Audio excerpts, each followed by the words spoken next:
الحمدللہ رب العالمین والصلاة والسلام علی اشرف الانبیاء وسید المرسلین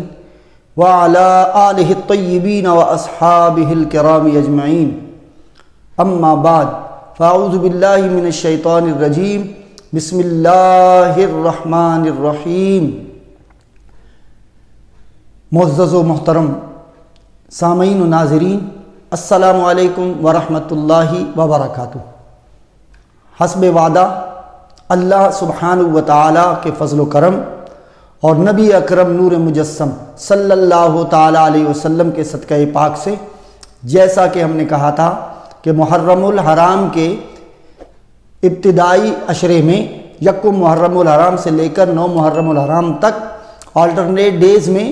ہم مختلف موضوعات پر اختصار کے ساتھ کچھ گفتگو آپ کے گوش گزار کریں گے۔ تو آج اس کی ابتدا ہے، اور چونکہ یہ مہینہ محرم الحرام کا ہے،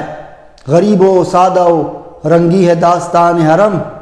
نہایت اس کی حسین ابتداء اسماعیل۔ اس میں امام حسین علیہ السلام کا ذکر بڑے شرح و بسط کے ساتھ ہوتا ہے۔ دل و دماغ میں مہر و وفا کے افسانے، تصورات میں روشن فضائے بدر و حنین،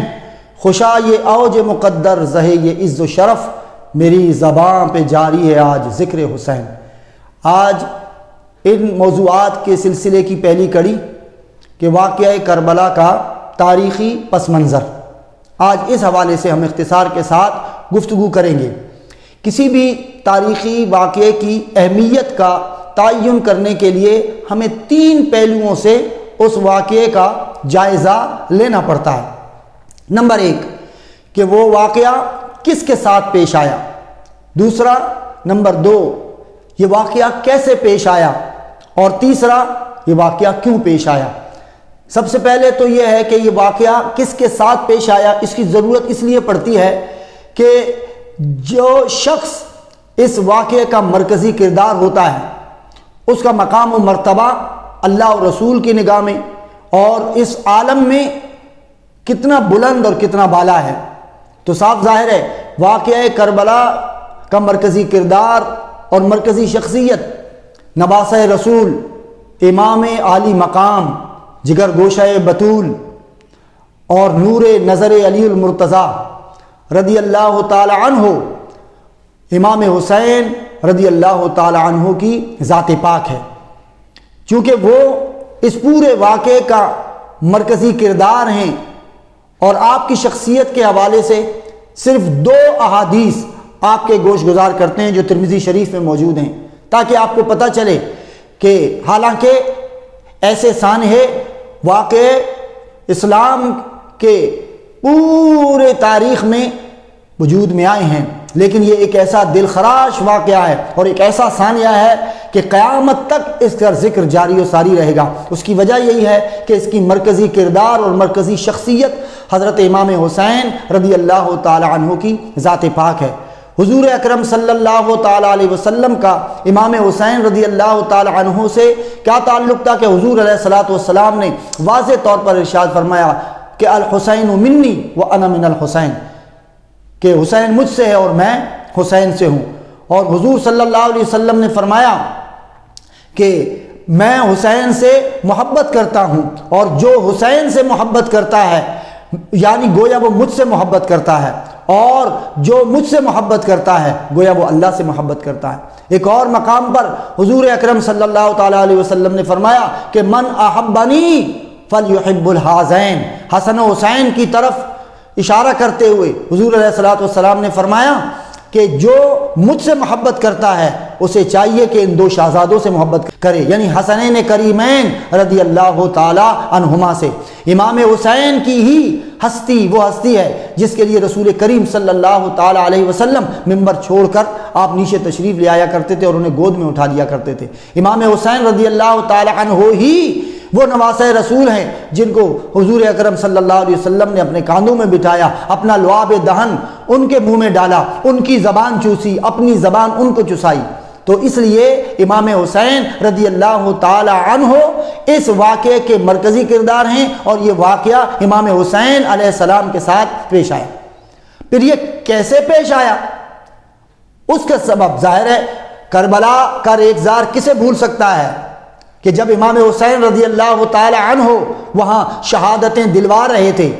حضرت امام علی اکبر کی کبھی شہادت، کبھی امام قاسم کی شہادت، کبھی اون و محمد کی شہادت، اور کبھی سیدنا عباس علمدار رضی اللہ تعالی عنہ کی شہادت، اور کبھی شیر خوار ننھے علی اصغر کی شہادت، اور بالآخر خود بھی اس شہادت کا جام نوش کر کے رہتی دنیا تک یہ بتا دیا کہ حسین قربانی تو دے سکتا ہے لیکن اللہ اور اس کے رسول کے دین کا پرچم سرنگوں نہیں ہونے دے سکتا۔ تو یہ واقعہ کربلا، چونکہ آپ واقعہ کربلا کا پورا میدان کارزار کا مطالعہ کریں گے تو آپ کو خود پتہ چل جائے گا یہ کیسے پیش آیا۔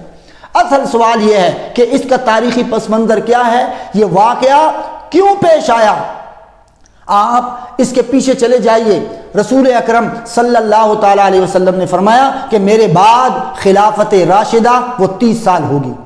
اور جب حضور صلی اللہ علیہ وسلم نے یہ فرمایا کہ 30 سال ہوگی تو 2.5 سال تقریباً حضرت سیدنا صدیق اکبر رضی اللہ تعالی عنہ کا دور خلافت، اور 10 سال حضرت سیدنا فاروق اعظم رضی اللہ تعالی عنہ کا دور خلافت، اور 12 سال حضرت عثمان غنی ذو النورین رضی اللہ تعالی عنہ کا دور خلافت، اور 4.5 سال مولا کائنات حضرت مولا علی شیر خدا رضی اللہ تعالی عنہ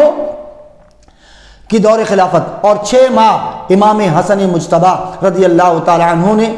تخت خلافت پر متمکن ہو کر خلافت فرمائی۔ اور اس کے بعد یہ اصل میں حقیقت یہ ہے کہ ابتدائی جو حضرت عثمان غنی رضی اللہ تعالی عنہ کے ابتدائی خلافت کے 10 سال تھے وہ بڑے مضبوط اور فتوحات سے بھرپور یہ 10 سال تھے، اور آخری 2 سالوں میں پھر سازشیوں نے اپنے حربے استعمال کرنا شروع کیے، اور پھر وہاں سے خلافت عثمانیہ کو کمزور کرنے کی کوشش کی گئی، اور مسلمانوں کے درمیان اختلافات پیدا کرنے شروع کر دیے گئے۔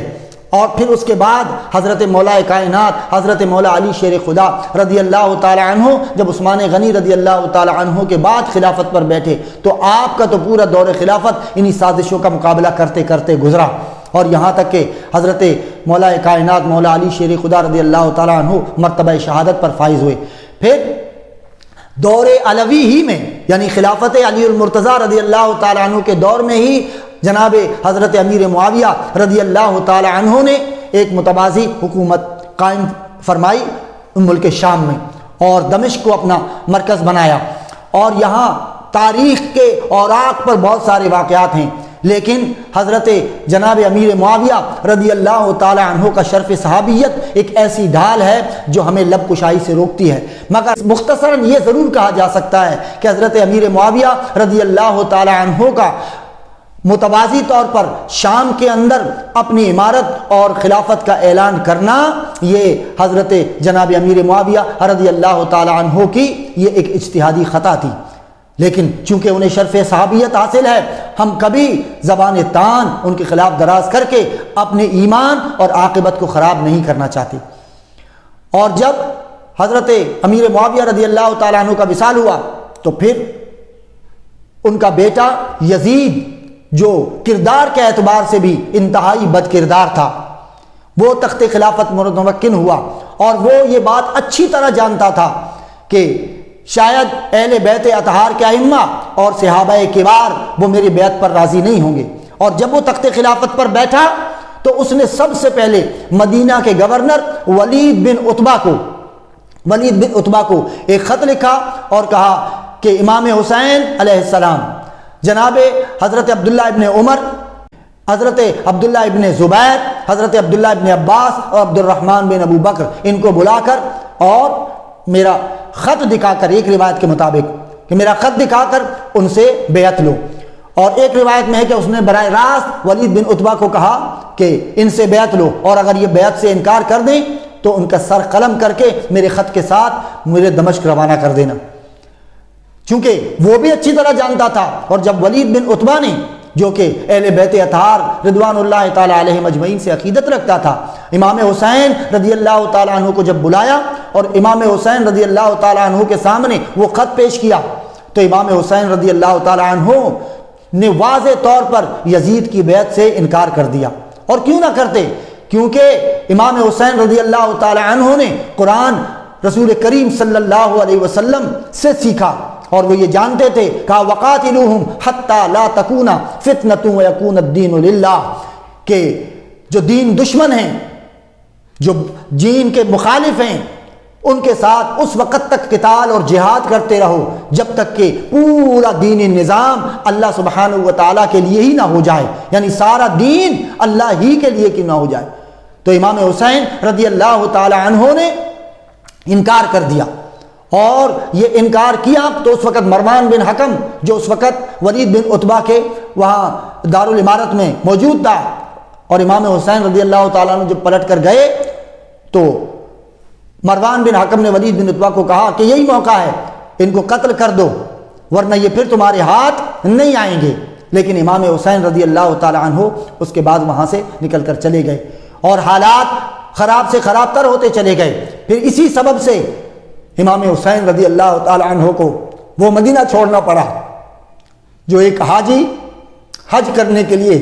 یا معتمر عمرہ کرنے کے لیے جب مدینہ طیبہ میں 8 دن رکتا ہے، اور 8 دن جب جدائی مدینہ کا وقت آتا ہے تو پھر اس حاجی سے یا اس عمرہ کرنے والے سے پوچھے کہ جدائی رسول کا صدمہ کیا ہوتا ہے. تو امام حسین پر اس وقت کیا گزری ہوگی کہ ان حالات و واقعات، لیکن انہوں نے صرف دین کی بقا کے لیے، دین کی عظمت کے لیے، رسول اللہ صلی اللہ علیہ وسلم کے ان قائدوں پر سواری کرنے کی لاج رکھنے کے لیے، سیدہ کائنات کا دودھ پینے کی لاج رکھنے کے لیے، مولا کائنات کے خون کو اپنا خون کی عظمت بنا کر لوگوں کے سامنے پیش کرنے کے لیے امام حسین رضی اللہ تعالی عنہ نے یزید کی بیعت تو نہیں کی، لیکن آپ نے مدینہ طیبہ بھی چھوڑ دیا. اور پھر اس کے بعد جب مدینہ طیبہ چھوڑ کر آپ مکہ پاک تشریف لے آئے، اور یہاں تک کہ پھر حج کے ایام بھی آ گئے، ذی الحج کا مہینہ آ گیا، لیکن آپ اس وقت مکہ ہی میں تھے. اور جب آپ مکہ میں طواف کعبہ کر رہے تھے تو آپ کو یہ احساس ہوا اور آپ کو یہ معلوم چلا کہ یزید نے کچھ جاسوس یہاں پر بھی بھیج رکھے ہیں اور وہ آپ کے قتل کے درپے ہیں. حالانکہ آپ مکہ پاک اس لیے آئے تاکہ یہاں پر خون ریزی ممنوع ہے، یہاں پر تو جانور اور جو مارنا بھی حرم کعبہ میں ممنوع ہے، تو شاید یہاں میرے خون کو حرمت حاصل ہو جائے گی. لیکن جب جاسوسوں کا پتہ چلا تو امام حسین رضی اللہ تعالی عنہ حج کے ایام ہوتے ہوئے بھی لیکن آپ نے پھر مکہ پاک بھی چھوڑ دیا. اور اس دوران کوفہ والوں کے سینکڑوں خطوط، یہ تو تعداد میں وربلی کہا جاتا ہے 500، لیکن یہ سینکڑوں خطوط تھے جو امام حسین رضی اللہ تعالیٰ عنہ کو لکھے گئے کہ آپ جلدی سے کوفہ آ جائیں، ہم آپ کے ہاتھ پر بیعت کرنا چاہتے ہیں، ہم یزید کے اقتدار کو اور یزید کی خلافت کو نہیں مانتے. تو امام حسین رضی اللہ تعالیٰ عنہ اگر نہ جاتے تو کل قیامت کے دن اہل کوفہ کھڑے ہو کر اللہ سبحانہ و تعالیٰ کی بارگاہ میں کہہ سکتے تھے کہ ہم نے تو آپ کے رسول کے نواسے امام حسین علیہ السلام کو بلایا لیکن وہ نہ آئے، اور ہم براہ راست حکومت کا طاقت کا مقابلہ نہیں کر سکتے تھے اور ہماری سربراہی اور رہنمائی کرنے والا کوئی نہیں تھا. تو امام حسین رضی اللہ تعالیٰ عنہ کوفیوں کے وہ خطوط دیکھ کر اتنے سارے، تو پھر آپ نے پہلے مسلم بن عقیل رضی اللہ تعالیٰ عنہ کو بھیجا، اور اس کے بعد آپ خود بھی سوئے کربلا چلے. اور سوئے کربلا چلے، یہ ہمارا اگلے موضوع ہے کہ امام حسین رضی اللہ تعالیٰ عنہ سوئے کربلا کیسے گئے، اس کا ذکر ہم آگے کریں گے. لیکن اختتام ہم اس پر کرنا چاہتے ہیں کہ آج بھی پوری دنیا کے اندر دیکھیں تو ہر ایک سمت ہے افریت ظلم کے رقصاں، ہر ایک سمت ہے افریت ظلم کے رقصاں. خدا کے دین کا حلقوم ہے تہے شمشیر، نئے یزید نئی کربلا ہوئی پیدا، زمانہ ڈھونڈ رہا ہے کوئی نیا شبیر. وآخر دعوانا ان الحمدللہ رب العالمین.